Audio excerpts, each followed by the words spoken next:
Hello students. In last lecture we studied about 7 M's which are used in human resources management or 7 M's which are used to run an industry efficiently. કે 7 M જે છે જેનો ઉપયોગ HRMમાં થાય છે તો એ 7 M કયા કયા છે તેના વિશેનો આપણે અભ્યાસ છેલ્લા લેક્ચરની અંદર કરી ગયા અને 7 M છે man, machine, material, money, method, market and minutes. So these are the 7 vitamin M which are necessary for any industry to run efficiently. Today I am going to define human resources management. So human resources management એને short ફોર્મમાં આપણે કહીએ કે HRM. તો આ સબ્જેક્ટનો ઉપયોગ આપણે last લેક્ચરની અંદર જોઈ ગયા કે કંપનીની અંદર જુદા જુદા ડિપાર્ટમેન્ટ હોય છે અને તેમાંનું એક ડિપાર્ટમેન્ટ જેને HR ડિપાર્ટમેન્ટ કહેવાય એટલે કે હ્યુમન રિસોર્સિસ ડિપાર્ટમેન્ટ કહેવાય છે. ત્યાં આગળ આપણા આ સબ્જેક્ટનો સૌથી વધારે ઉપયોગ એ ડિપાર્ટમેન્ટની અંદર આપણને જોવા મળે છે કંપનીની અંદર. તો હવે એ HR ડિપાર્ટમેન્ટ ઇન્ડસ્ટ્રીની અંદર શું કામ કરે છે અને એના કામ કરવા પાછળ અને કયા કયા કાર્યો કરે છે તેના વિશેની જાણકારી તમને જોઈએ તો તમારે હ્યુમન રિસોર્સિસ મેનેજમેન્ટ એટલે કે HRMનું જ્ઞાન હોવું આવશ્યક છે. સો here I am used to giving you one question, and that question is define human resources management. એટલે કે હ્યુમન એટલે માણસ, રિસોર્સ એટલે એક પ્રકારનું સાધન કે જે માણસ નામના સાધનનો ઉપયોગ કંપની ઇન્ડસ્ટ્રી કરે છે. તો માણસ નામના સાધન અને મેનેજમેન્ટ એટલે કે એની ગોઠવણ. માણસ નામના સાધનને આપણે કઈ રીતે એનો ઉપયોગ અને ગોઠવણ કરીને કંપની એટલે કે ઇન્ડસ્ટ્રીને એફિશિયન્ટલી પૂરેપૂરી કાર્યક્ષમતાથી આપણે ચલાવી શકીએ છીએ. તો તેના માટે માનવ સાધન સંચાલનનું જ્ઞાન હોવું જરૂરી છે. So what is the definition of human resources management? Human resources management એટલે સંસ્થાના ઉદ્દેશોની પ્રાપ્તિ. પહેલાં તો સંસ્થાના ઉદ્દેશોની પ્રાપ્તિ એટલે કે સંસ્થાના ઉદ્દેશની અંદર આપણે કોઈ પણ ઇન્ડસ્ટ્રી હોય તો એ ઇન્ડસ્ટ્રીની અંદર એ ઇન્ડસ્ટ્રીને કોઈને કોઈ એક ટાર્ગેટ હોય છે અને એ ટાર્ગેટ પ્રમાણે એ ઇન્ડસ્ટ્રીની અંદર જુદી જુદી પ્રવૃત્તિઓ કરવામાં આવતી હોય છે. ફોર એક્ઝામ્પલ કે કોઈ ઇન્ડસ્ટ્રીની અંદર પ્રોડક્ટ બને છે નટ અને બોલ્ટ. તો નટ અને બોલ્ટનું પ્રોડક્શન જેટલું માર્કેટની અંદર જરૂરી હોય અથવા તો માર્કેટની અંદરથી જે ઓર્ડર મળે છે કંપનીને એ ઓર્ડર મુજબની ક્વોન્ટિટી પર મંથ કે પર યર બનાવવી એ કંપનીની કે ઇન્ડસ્ટ્રીની કે સંસ્થાનો ઉદ્દેશ થયો એમ કહેવાય. તો એ નટબોલ્ટ બનાવતી કંપનીનો ઉદ્દેશ છે કે જે ઓર્ડર મળે એ પ્રમાણે પૂરેપૂરું પ્રોડક્શન પર મંથ થઈ જવું જોઈએ. તો સંસ્થાના ઉદ્દેશોની પ્રાપ્તિમાં તો સંસ્થાનો ઉદ્દેશ છે કે નટબોલ્ટનો જેટલો ઓર્ડર મળ્યો છે એ બધો ઓર્ડર પર મંથના છેલ્લે પૂર્ણ થઈ જવો જોઈએ. This one is the target of company, તો એને કહેવાય કે સંસ્થાના ઉદ્દેશોની પ્રાપ્તિ થઈ ગઈ એમ કહેવાય કે પ્રોડક્શનનો ટાર્ગેટ પૂરો થઈ ગયો તો સંસ્થાએ એ ટાર્ગેટ પ્રાપ્ત કર્યો, ઉદ્દેશની પ્રાપ્તિ કરી એમ કહેવાય. તો સંસ્થાના ઉદ્દેશોની પ્રાપ્તિમાં સહભાગી બનતા માનવ સાધન કે એ પ્રોડક્શન કરવા માટેનું કામ આપણે આગળ જોઈ ગયા તે પ્રમાણે એક જીવંત સાધન તરીકે, માનવીય સાધન તરીકે માનવ કરે છે બધી જ પ્રવૃત્તિઓને ગોઠવી. એટલે સંસ્થાના ઉદ્દેશોની પ્રાપ્તિમાં સહભાગી બનતા માનવ સાધનનું પહેલું છે એ મનુષ્ય અથવા તો માણસની પ્રાપ્તિ કરવી, say procurement of that human resources. Then development એટલે કે વિકાસ, so the development of that human resources અને તેના જતન એટલે કે maintenance of that human resource સાથે સંકળાયેલ વિવિધ પ્રવૃત્તિઓ. એટલે કે સંસ્થાનો જે પ્રોડક્શનનો ટાર્ગેટ છે એ પૂરો કરવા માટે પૂરો કરવાનું કામ કરશે માનવ સાધન, અને એ માનવ સાધનની એટલે કે માણસની પ્રાપ્તિ કરવી એટલે કે માણસોને કંપનીમાં ભરતી કરવા, ભરતી કર્યા પછી એ માણસોનું ડેવલપમેન્ટ કરવું કે એને ટ્રેનિંગ આપવી અને એનામાં જુદી જુદી સ્કિલ ડેવલપ કરવી એટલે કે હ્યુમનનો વિકાસ કર્યો કહેવાય. અને ત્યારબાદ મેન્ટેનન્સ એટલે કે એ જ હ્યુમન રિસોર્સિસ જે સ્કિલ છે તેને મેન્ટેન રાખવી, જેથી એ લાંબા સમય સુધી એ સ્કિલ પ્રમાણે કંપનીની અંદર કામ કરીને એ કંપનીનું પ્રોડક્શનનો ટાર્ગેટ પૂરો કરી શકે. તો એક હ્યુમન રિસોર્સિસને પ્રાપ્તિ કરવી, માણસની રિક્રુટ કરવા કંપનીની અંદર, તેનો વિકાસ કરવો અને વિકાસ થઈ ગયા પછી તેને એ માણસને કંપનીની અંદર જાળવી રાખવો.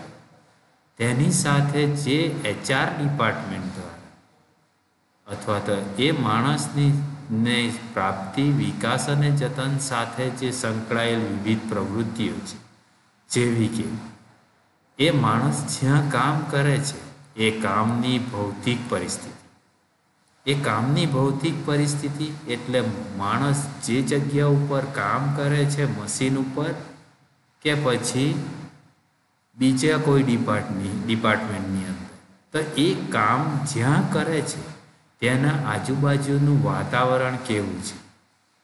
જો એ વાતાવરણ એના અનુકૂળ આવતું હશે તો એ અનુકૂળતા પ્રમાણેનું વાતાવરણ, ભૌતિક પરિસ્થિતિ એને મળશે તો એ માણસ વધારે સારી રીતે કંપનીની અંદર એને આપવામાં આવેલું કાર્ય સરળતાથી અને એફિશિયન્ટલી, પૂરેપૂરી કાર્યક્ષમતાથી કરી શકશે. સો પહેલી પ્રવૃત્તિ કરી કે એને સારામાં સારી ભૌતિક પરિસ્થિતિ, એની કામ કરવા માટે ભૌતિક જે ફિઝિકલ એટમોસ્ફિયર, ફિઝિકલ એન્વાયરમેન્ટ જે છે એ આપણે એને સારામાં સારું પૂરું પાડ્યું. ત્યારબાદ એ કર્મચારી છે, માણસ નામનું સાધન છે કંપનીની અંદર, એ માનવ સાધનના આરોગ્યની કાળજી લીધી અને એની સલામતી પૂરી પાડી. એટલે કંપનીની અંદર કોઈ પણ પ્રકારનું અકસ્માત ન થાય અને એક માનવ સાધન મશીન ઉપર સરળતાથી કાર્ય કરી શકે, એના માટે એને સલામતી પૂરી પાડી અને એના આરોગ્યની કાળજી રાખી. તથા લઘુત્તમ વેતન એટલે જે માણસ, મનુષ્ય જે કંપનીની અંદર કામ કરે છે એને સેલેરી આપવામાં આવે છે, તો એ સેલેરી, મિનિમમ સેલેરી એના કાર્ય પ્રમાણે એની ચૂકવણી થવી જોઈએ. તો એને સેલેરી મળી જવી જોઈએ. ત્યારબાદ એ વધારે કાર્ય અને ક્વોલિટી વાઇઝ કાર્ય કરી શકે એના માટે એને વર્ષના અંતમાં બોનસ ચૂકવણી કરવામાં આવે છે. તથા બધી જ પરિસ્થિતિ, બધી જ પ્રવૃત્તિઓ અહીંયા સરળતાથી અને બધી પરિસ્થિતિ પૂરી, બધી પ્રવૃત્તિઓ મુજબ ઔદ્યોગિક વિવાદ એટલે કે એને છેલ્લી પ્રવૃત્તિ જે થાય છે માણસ નામના સાધનની અંદર કે એને કોઈ વિવાદ કંપનીની અંદર કાર્ય કરતા ઘણા બધા માનવ સાધન ઘણા બધા મનુષ્યો જે છે તે એકબીજા સાથે મળીને કામ કરશે તો તે સમયે એવું કહેવાય છે કે ઔદ્યોગિક વિવાદ એ કંપનીની અંદર નથી. તો આ બધી પ્રવૃત્તિઓનો સમૂહ એટલે માનવ સાધન સંચાલન. એટલે માનવ સાધન સંચાલન એટલે કે માણસ કંપનીની અંદર કામ કરે છે એને કંપનીમાં ભરતી કરવો, એ કંપનીમાં એને ટ્રેનિંગ આપીને એનો વિકાસ કરવો અને ટ્રેનિંગ આપ્યા પછી એની અંદર જે સ્કિલ મેન્ટેન થઈ છે એ સ્કિલની જાળવણી કરીને કંપની દ્વારા એ માણસ પાસે સારામાં સારું કામ લેવું.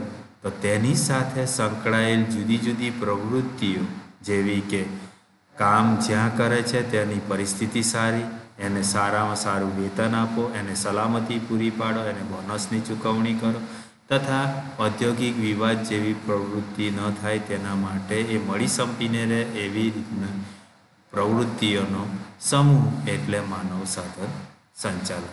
એટલે કે HR ડિપાર્ટમેન્ટ જે છે એ માણસ પાછળ આટલી પ્રવૃત્તિઓ કરે છે જેના લીધે એ માણસ નામનું સાધનનો ઉપયોગ કંપની સારી રીતે કરે અને પોતાનો ટાર્ગેટ પૂરો કરી શકે છે. So this one is the complete definition of human resources management. માનવ સાધન સંચાલન કે માનવ નામના સાધનનું સંચાલન વ્યવસ્થિત રીતે કરીને કંપનીને જે પ્રોડક્શન જોઈએ છે અથવા જે કંપનીનો ટાર્ગેટ છે એ પૂરો કરવો, એ પાછળ માનવ સાધન પાછળ થતી જુદી જુદી પ્રવૃત્તિઓને માનવ સાધન સંચાલન કહેવાય છે. So this one is the definition of human resources management. Now next one is the topic having name characteristics of human resources. Say માનવ સાધનની કોઈ પણ 4 લાક્ષણિકતા જણાવો કે માણસ અથવા તો આપણે એન્જિનિયર છીએ અને એ એન્જિનિયર જ્યારે કંપનીની અંદર કામ કરશે અને પોતાને સોંપવામાં આવેલી જવાબદારી પૂરી કરશે એ કંપનીની અંદર, તો એ માણસ નામના સાધનની અંદર કેરેક્ટરિસ્ટિક કઈ કઈ હોવી જોઈએ તે આપણે અહીં જણાવવાની છે. સો our question is state any 4 characteristics of human resources. What are the characteristics of human resources? So માનવ સાધન સંચાલનની લાક્ષણિકતાઓ કઈ કઈ છે? તો પહેલી લાક્ષણિકતા કે માનવ સાધન જે કંપનીની અંદર માનવ સાધનનો આપણે ઉપયોગ કરીએ છીએ તો એ માણસનું એ માનવીય સાધન છે અથવા તો એ જીવંત સાધન છે જેના લીધે એને જાળવી રાખવા માટે અથવા તો એ માણસના જતન કરવા માટે વિશિષ્ટ એટલે કે સ્પેસિફિક એરેન્જમેન્ટ કરવાની જરૂર પડે છે કે માનવ સાધન એ જીવન સાધન હોવાથી તેના એ માનવ સાધનની કેપેબિલિટી મેન્ટેન રાખવા માટે વિશિષ્ટ વ્યવસ્થા કરવી પડે છે, જેમ કે કામ કરતી વખતે હવા, પાણી, પ્રકાશ અને જીવન નિર્વાહની સગવડ વગેરે. એટલે કે જ્યાં જે જગ્યા ઉપર માણસ કાર્ય કરે છે, કામ કરે છે, ત્યાં આગળ એને હવા, પાણી, યોગ્ય પ્રકાશ અને જીવન નિર્વાહની સગવડ એટલે કે એને જીવન જીવવા માટેની જે સગવડો જોઈએ છે તે સગવડ પૂરી પાડવી પડે છે એ પહેલી કેરેક્ટરિસ્ટિક અથવા પહેલી માણસની લાક્ષણિકતા છે કે જ્યાં કામ કરે છે ત્યાં યોગ્ય એટમોસ્ફિયર હોવું જોઈએ. એટલે માણસને હવા, પાણી, પ્રકાશ અને જીવન નિર્વાહની સગવડ વગેરે પૂરી પાડવી પડે છે. એ પહેલી લાક્ષણિકતા છે. બીજી છે કે માણસ સિવાય આગળ આપણે 7 M's અંદર જોઈ ગયા કે માનવ એટલે કે મેન, માણસ એ પહેલી 7 Mનો પહેલો M છે અને એ જીવંત સાધન છે. જ્યારે બાકીના જે 6 M છે એ નિર્જીવ એટલે કે અમાનવીય સાધનો છે, જેવા કે યંત્રો, માલ સામગ્રી અને નાણાં, મશીન, મટીરિયલ એન્ડ મની વગેરેની ચોક્કસ ઉત્પાદન ક્ષમતા હોય છે. કે કોઈ મશીન લઈએ તો મશીન એક દિવસમાં 100 જોબ બનાવે છે.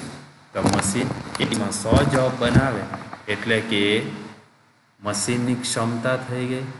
એવી રીતે માલ સામગ્રી એટલે કે મટીરિયલ, કે એક સળિયો હોય 11 ફૂટનો તો એની અંદરથી 100 મિલીમીટરના એવા ઘણા બધા ટુકડા બનાવીને એની અંદરથી જોબ બનાવી શકાય છે. એટલે કે રો મટીરિયલમાંથી આપણે સ્પેસિફિક નંબર્સ ઓફ ક્વોન્ટિટી એટલે કે વિશિષ્ટ જથ્થો જ આપણે બનાવી શકીએ છીએ રો મટીરિયલમાંથી.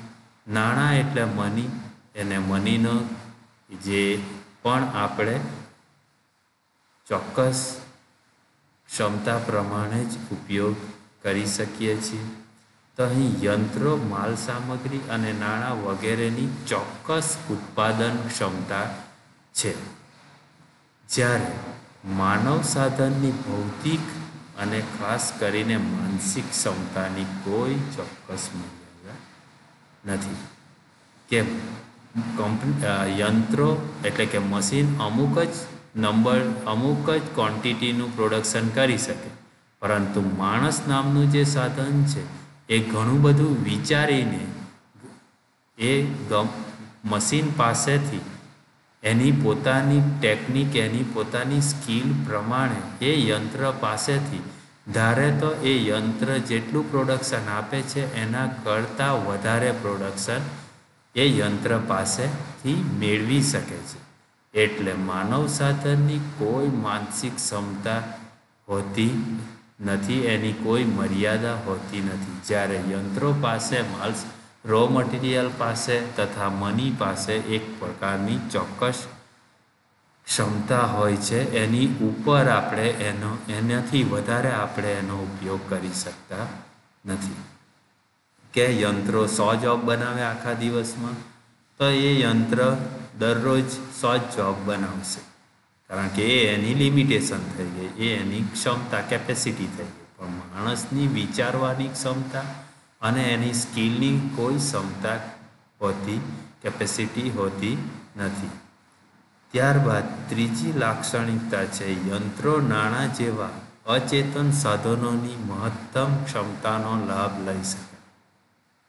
કે યંત્રો છે કે મની છે કે પૈસા છે, નાણાં એટલે યંત્રો, તો મશીન છે, તો મશીનની અંદર કંઈ ને કંઈ બદલાવ કરીને, પ્રોસેસ બદલીને કે કોઈને કોઈ એટેચમેન્ટ નવી ગોઠવીને આપણે એક મશીન પાસેથી વધારે પ્રોડક્શન લઈ શકીએ છીએ. જે પહેલાં રેગ્યુલર પ્રોડક્શન મળતું હતું તેના કરતાં આપણે કોઈને કોઈ ટેકનિક, માણસ નામના સાધનના ક્ષમતાનો ઉપયોગ કરીને, એની સ્કિલનો ઉપયોગ કરીને આપણે એ યંત્રો પાસેથી એની કેપેસિટી કરતાં વધારે પ્રોડક્શન લઈ શકીએ છીએ.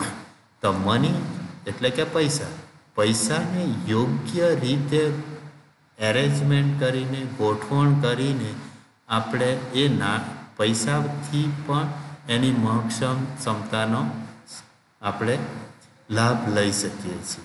જ્યારે માનવ સાધનની ક્ષમતા અને ઈચ્છામાં તફાવત પડે છે. કે જ્યાં માનવ સાધનનો આપણે ઉપયોગ કરીએ છીએ ત્યાં એની કેપેસિટી અને એની ઈચ્છા શું છે, તેમાં દરેક માણસની અંદર અલગ અલગ કેપેસિટી અને અલગ અલગ એની ઈચ્છા હોય છે. જ્યારે યંત્રોની ઈચ્છા કે કેપેસિટી હોતી નથી, કારણ કે એની પાસેથી માણસ નામનું સાધન એનો પ્રોપર ઉપયોગ કરીને એની ક્ષમતા કરતાં પણ વધારે લાભ માણસ લઈ શકે છે. જ્યારે માણસની ક્ષમતા કે ઈચ્છામાં દરેક માણસ હોય અલગ અલગ, તો એની કેપેસિટી અને એની ઈચ્છા અલગ અલગ હોય છે. તો આવી રીતે માણસ નામના સાધનની આપણે ક્ષમતા અને ઈચ્છાની અંદર તફાવત થાય છે. એટલે એ તફાવત આપણે વિઝ્યુઅલી જોઈ શકીએ છીએ. તે ત્રીજી કેરેક્ટરિસ્ટિક થઈ. માનવ સાધનની તાલીમ અને વિકાસ પાછળ ખર્ચ કરીને તેની ક્ષમતામાં વધારો કરી શકાય છે. તો જે માણસ કંપનીની અંદર કામ કરે છે એણે જે એરિયાની અંદર કામ કરવાનું છે તે કામને લગતી એને યોગ્ય ટ્રેનિંગ આપવામાં આવે, અને ટ્રેનિંગ આપવામાં આવશે એટલે એ માણસની અંદર સ્કિલ ડેવલપ થશે, અને એ સ્કિલ ડેવલપ થાય એટલે એ માણસ જે એરિયાની અંદર કામ કરવાનું છે એ એનું પોતાનું કામ અને પોતાની જવાબદારી સરળતાથી કરી શકશે. એટલે માણસને ટ્રેનિંગ આપો, અને ટ્રેનિંગ આપવાથી એ માણસનો ડેવલપમેન્ટ થાય, અને ડેવલપમેન્ટ પાછળ જે આપણે ખર્ચ કરીએ છીએ જેના લીધે એ માણસની ક્ષમતામાં વધારો કરી શકાય છે. પણ બીજા અમાનવીય સાધનોની ક્ષમતામાં આપણે વધારો કરી શકતા નથી કે તેમને ટ્રેનિંગ આપી શકતા નથી. અને છેલ્લી કેરેક્ટરિસ્ટિક છે માનવ શ્રમ એ નાશવંત છે. કે માણસ એક દિવસ આજે કામ કરે છે, પરંતુ આ જે દિવસે માનવ શ્રમનો ઉપયોગ ના થાય તે દિવસનો માનવ શ્રમ નાશ પામે છે.